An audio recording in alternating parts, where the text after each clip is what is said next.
우리가 마태복음 5장, 6장, 7장의 말씀을 예수님께서 산에서 하신 말씀, 그래서 산상수훈이라 라고 말하죠. 예수님은 산상수훈을 통해서 하늘나라 제자들이 어떻게 살아야 되겠는가 라고 하는 것에 관한 말씀을 우리에게 주십니다. 이 산상수훈이 예수님께서 공생애를 시작할 때 제자들에게 주신 말씀이라면은 예수님께서 십자가에 죽으시기 전에 제자들과 다락방에서 나누셨던 마지막 말씀을 우리는 다락방 강화, 다락방 설교라고 합니다. 이 예수님께서 십자가를 지시기 전에 하신 이 다락방 설교는 요한복음 14장, 15장, 16장에 나오게 되죠. 예수님 십자가를 지시기 전에 마지막으로 하셨던 이 말씀, 다락방 설교의 시작은 너희는 마음에 근심하지 말라라고 하시는 말씀으로 시작을 합니다. 근심하지 말아야 되는 이유, 그것은 저 천국에 우리가 거할 곳이 많기 때문이라고 예수님이 말씀하셨습니다.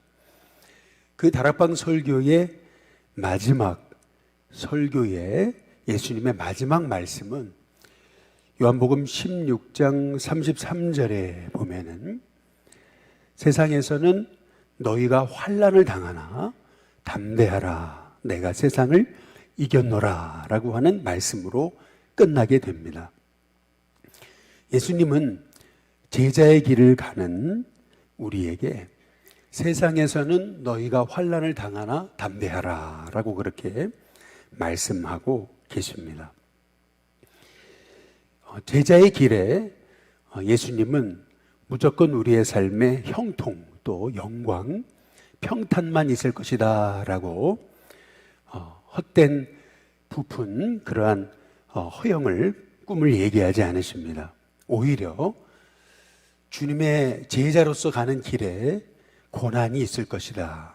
세상에서는 너희가 환난을 당하나 분명 이 땅에서 우리에게 환난이 있을 거라고 말씀하고 계십니다. 그러나 대신에 환난을 당할 때 우리에게 필요한 것은 담대해야 될 것을 우리 예수님께서 말씀하고 계십니다. 마찬가지로 오늘 우리가 함께 읽은 말씀에 보시면 우리 23절에 보시면은 배에 오르심에 제자들이 따랐더니라고 그렇게 말씀하고 있습니다.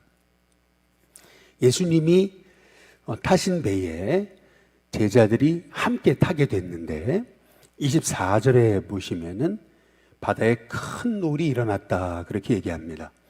배가 물결에 덮이게 됐다 그렇게 얘기하고 있습니다. 분명 예수님과 함께 배에 올랐는데도 큰 놀이 일어났다. 그래서 배가 물결에 덮이게 됐다라고 오늘 성경은 우리에게 말씀하고 계십니다. 예수님과 함께한 삶에도 어려움이 있을 수 있음을 오늘 이 말씀을 통해서 우리에게 알려주고 계시는 것입니다. 예수님을 믿는 삶에도 어려움이 있고 또 난관이 있다라고 말씀하고 계시는 거죠.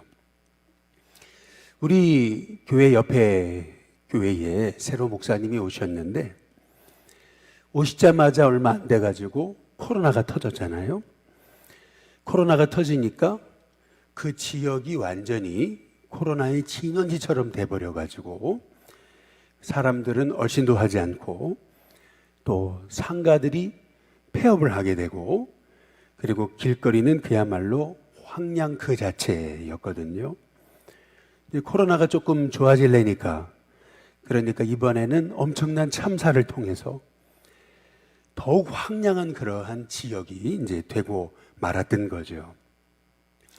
그 교회 장로님은 전도하시려고 매주 붕어빵을 만들어가지고 붕어빵 구워가지고 전도하려고 그렇게 애쓰시는데도 얼마나 어려움이 많습니까? 근데 이럴 때 우리가 어떻게 해야 되냐는 거죠. 오늘 여기 말씀해 보니까 28절에 제자들이 나와 깨우며 라고 이렇게 말씀하고 있어요. 주여 구원하소서 우리가 죽겠나이다. 우리 인생에서 예수님과 함께한 인생임에도 불구하고 어려움이 있을 수는 있습니다. 뜻하지 않은 큰 풍랑이 일어나서 그 풍랑이 우리를 삼킬 것 같은 그러한 고난을 만날 때가 있죠. 근데 그때 우리가 해야 될 일은 예수님을 찾는 것입니다. 예수님께 부르짖는 것이죠. 오늘 여기 말씀해 보니까 26절에 이렇게 말씀합니다. 곧 일어나사라고 이렇게 말씀하고 계시거든요. 저는 오늘 말씀에서 이 곧 일어나사라고 하는 말씀이 눈에 확 띄게 됐습니다. 우리는 인생의 어려움이 찾아오면은 인생의 풍랑에 집중을 하죠. 그래서 풍랑에 집중하다가 우리 예수님을 찾지도 않고 부르짖지도 않고 그 풍랑 보고 파도 보고 우리가 절망하는 경우가 있습니다. 그러나 우리가 해야 될 일, 우리가 뜻하지 않은 인생의 풍랑을 만나고 그 풍랑이 우리 인생의 배를 덮으려고 할 때 그때 우리가 해야 될 몫이 있어요. 그것은 예수님의 이름을 부르는 거죠. 예수님의 이름을 부르면, 예수님을 찾으면 오늘 26절의 말씀처럼 곧 일어나사라고 말씀하신 것처럼 우리 주님이 우리의 삶 속에 개입하셔서 우리 인생에 26절에 바람과 바다를 꾸짖으시니 아주 잔잔하게 되거늘 이라고 말씀하시거든요. 마찬가지로 우리의 몫은 예수님의 이름을 부르는 것입니다. 그리고 예수님이 하시는 일은 파도를 잠잠케 하시는 거죠. 우리 인생에 우리 주님이 함께 하시는 삶의 자리에도 풍랑이 있고 파도가 있고 큰 이 놀이 있지만은 예수님의 이름을 부를 때 우리 예수님이 그 파도를 잠잠케 해 주실 줄로 믿습니다. 바디메오가 예수님이 지나가신다라고 하는 소리를 듣고 바디메오는 예수님을 끊임없이 부르짖잖아요. 곁에서 사람들이 좀 조용히 하라고 꾸짖고 조금 너무 시끄럽다고 그렇게 핀잔을 주지만은 그럼에도 불구하고 예수님을 끊임없이 찾고 부르짖을 때 그때 예수님이 서셔서 그를 만나 주시지 않습니까? 마찬가지로 우리의 삶 속에도 예수님이 함께 하시는 자리에도 인생의 어려움은 있지만 그러나 우리가 할 일은 예수님을 찾는 거예요. 예수님의 이름을 부르는 겁니다. 그때에 오늘 우리 주님이 주신 말씀처럼 곧 일어나신다. 우리 주님이 듣고 그 파도와 그 바람을 잠잠케 하신다라고 하는 사실을 우리가 믿으면서 우리 인생에 어떤 풍랑, 어떤 파도를 만나도 우리 주님은 그 파도와 바람을 잠잠케 하시는 분이심을 믿으면서 우리의 삶 속에서 오늘 끊임없이 예수님 찾고 예수님 부르짖는 그것이 우리의 할 일이다라고 하는 사실을 우리가 깨달으면서 예수님의 이름 부르는 저와 여러분이 될 수 있게 되기를 주님의 이름으로 축복합니다. 이번에 우리 중구용산 지방의 장로님들이 과정고시로 우리 교회에 많이 오셨어요. 그리고 같이 이제 과정고시를 담당했던 이제 목사님들과 함께 우리 교회에서 과정고시를 하고 그리고 또 정동제일교회에서 또 한 번 교육이 있어가지고 거기서 또 교육을 했거든요.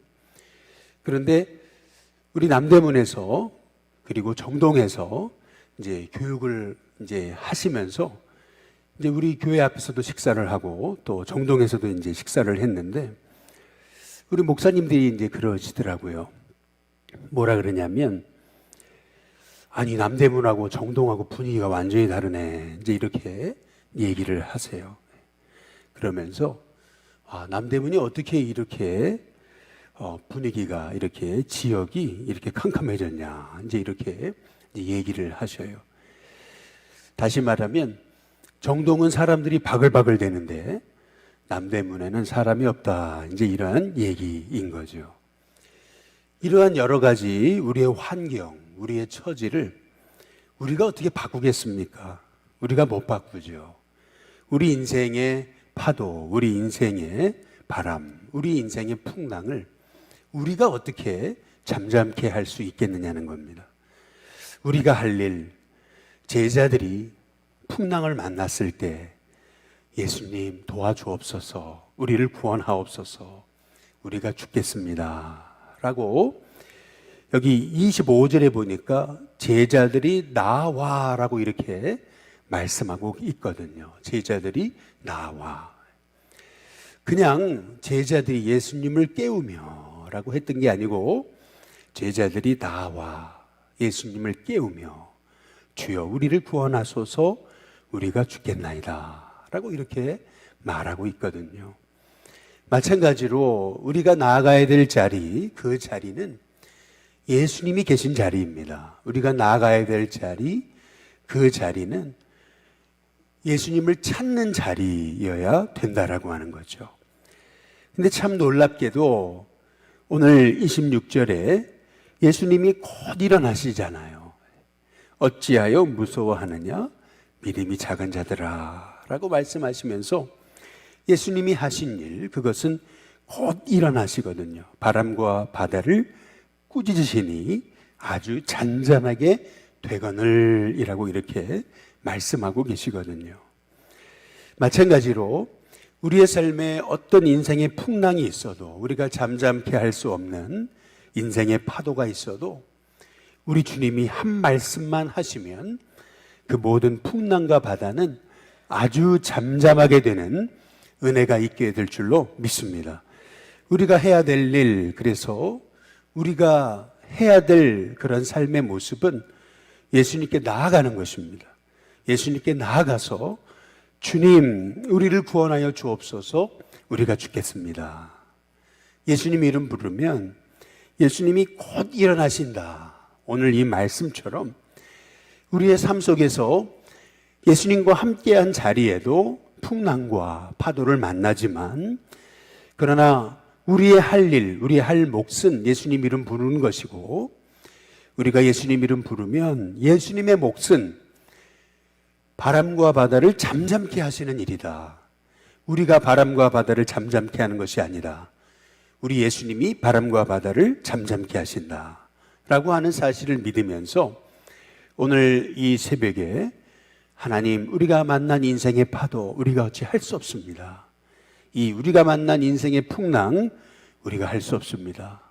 그러나 우리 주님은 하심을 믿습니다. 그래서 우리 예수님께 나아갈 수 있는, 우리의 있는 자리가 어디든 우리의 심령이 예수님께 나아가서 주여 우리를 구원하소서, 우리가 죽겠습니다 고백할 수 있는 저와 여러분이 될 수 있게 되기를 주님의 이름으로 축복합니다. 오늘 여기 말씀해 보니까 28절에는 예수님이 가다라 지방에 이제 가시잖아요. 거기 보니까 28절, 귀신 들린 자 둘이 그랬어요. 무덤 사이에서 나와서 예수님을 만났다라고 그렇게 말씀하십니다. 무덤이란 어떤 곳입니까? 무덤은 절망의 자리 아니겠어요? 무덤이란 결국 사망이 득실거리는 그런 자리가 아니겠어요? 무덤에서 나왔다라고 하는 것, 그것도 이 인생이 큰 풍랑을 만났다라고 하는 것을 의미하는 거죠. 그런데 이 두 사람이 만난 인생의 풍랑, 그것은 아무도 그 길로 지나갈 수 없을 지경이다라고 이렇게 말씀하고 있잖아요. 이 두 사람이 너무 싸나워져 가지고 아무도 그 길로 지나갈 수 없을 정도로 그렇게 이 두 사람은 인생의 완전 밑바닥에 삶을 사는 사람들이었음을 우리가 알 수가 있는 거죠. 우리가 인생을 살아가다 보면은 인생이 너무 큰 고난을 닥치면은 그 인생의 고난 때문에 인생이 무덤과도 같이 보일 때가 이제 있습니다. 우리의 인생이 이 두 사람이 무덤가에서 나왔다라고 이렇게 말하고 있잖아요. 마찬가지로 인생의 풍랑이 너무 심하면은 그 인생이 꼭 무덤 사이에 사는 것 같이 그렇게 될 때가 있습니다. 그러나 놀랍게도 오늘 여기 32절에 보면은 이렇게 말씀합니다. 그들에게 가라 하시니라고 이렇게 말씀하시죠. 예수님이 딱 한 말씀 하셨을 뿐이에요. 가라, go 한 말씀 하셨던 것 뿐이죠. 가라 한 말씀 하셨어요. 그런데 놀랍게도 귀신이 떠나가죠. 문제가 떠나가죠. 이들이 만났던 인생의 풍랑이 잠잠게 됩니다. 한순간에 그들에게 붙었던 더러운 귀신이 돼지떼에게 들어가면서 이 두 사람이 평온하고 잠잠하게 되는 그 모든 인생의 무덤 같은 삶이 이제는 새로운 소망의 삶으로 바뀌었던 것을 볼 수가 있는 거죠.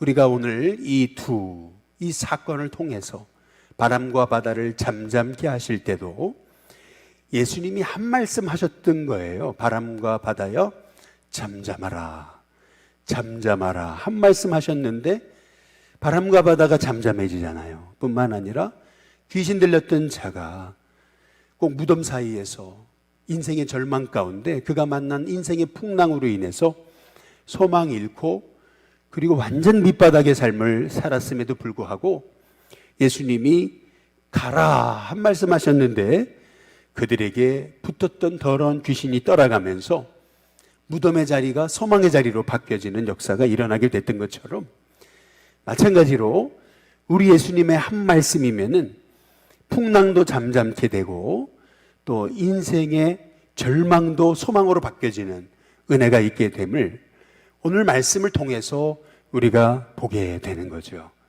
우리가 오늘 말씀을 통해서 우리가 기억해야 되는 것은 우리 인생이 만난 풍랑들, 우리 인생이 만난 절망들, 이걸 우리가 해결할 수 없습니다. 우리가 할 일, 그것은 예수님께 간구하는 거죠. 주여, 우리가 죽겠나이다. 우리를 구원하여 주옵소서. 또 이 귀신 들린 이 두 사람이 이 귀신에서 자유케 될 수 없어요. 벌써 자유케 될 수 있었더라면 얼마든지 어떤 일을 통해서도 할 수 있었겠죠. 그러나 그들은 무덤 사이에서 완전 절망의 삶을 살았습니다. 죽음이 득실거렸습니다. 그들에게 인생에서는 더 이상 아무도 손쓸 수 없는 인생의 밑바닥이었습니다. 그런데 우리 예수님 한 말씀, 가라 하시는 한 말씀에 이들에게 붙었던 더러운 귀신이 떠나가는 역사가 나타났던 것처럼 마찬가지로 우리 인생에도 우리 예수님이 한 말씀 하시면 우리 인생의 모든 인생의 그 절망이 소망으로 바뀌어지는 은혜가 있게 될 줄로 믿습니다. 따라서 우리가 해야 될 일, 우리가 풍랑을 만났어요. 우리가 절망을 만났어요. 그때 우리가 해야 될 일은 우리 예수님이 하신 말씀처럼 세상에서는 너희가 환난을 당하나 담대하라, 내가 세상을 이겨노라 라고 말씀하신 것처럼 우리도 담대하라 하신 하나님 말씀 붙잡고 예수님 의지하면서 먼저 우리의 심령이 담대해지는 은혜가 있게 되시기를 주님의 이름으로 축복합니다. 뿐만 아니라 오늘 우리 주님이 주신 이 말씀처럼 우리 주님이 풍랑을 바라보시면서 잠잠하라 선포하십니다. 귀신 들린 자를 바라보시면서 가라라고 선포하십니다. 마찬가지로 우리의 삶에도 어려움을 만나고 풍랑을 만났을 때 예수님의 이름 붙잡고 잠잠하라 한번 선포해 보십시오. 그리고 가라라고 선포해 보십시오. 그때에 우리 주님이 우리 입술에 하나님의 은혜를 넣어주셔서 우리의 삶에 있는 풍랑도, 우리의 삶에 있는 절망도 잠잠케 하시고 소망으로 바꿔주시는 은혜가 있게 하실 줄로 믿습니다. 오늘 여기 말씀에서 풍랑을 통해서 사람들이 27절에 놀랍게 여겨 그러거든요. 야, 이분이 누군가? 바람과 바다도 순종하는가라고 그들이 예수님이 누구신지 알게 되는 것처럼 마찬가지로 풍랑을 통해서 우리가 만난 풍랑이 오히려 하나님의 뜻을 밝히 드러내는 그러한 도구로 쓰임받는 은혜가 있도록 우리의 삶 속에서 풍랑을 만나도, 우리 인생에서 절망을 만나도 그 삶의 자리에서 예수님의 이름 가지고 담대히 잠잠하라, 가라 선포하면서 예수님을 의지하고 예수님께 나아가 예수님을 찾고 예수님의 이름 부를 때 우리의 삶에 그 어떤 풍랑도 잠잠케 하시는, 그 어떤 절망도 소망으로 바꿔주시는 그 예수님 만날 수 있는 저와 여러분이 다 되시기를 주님의 이름으로 축복합니다. 우리 시간 찬송가 321장 우리 함께 찬양 부르겠습니다.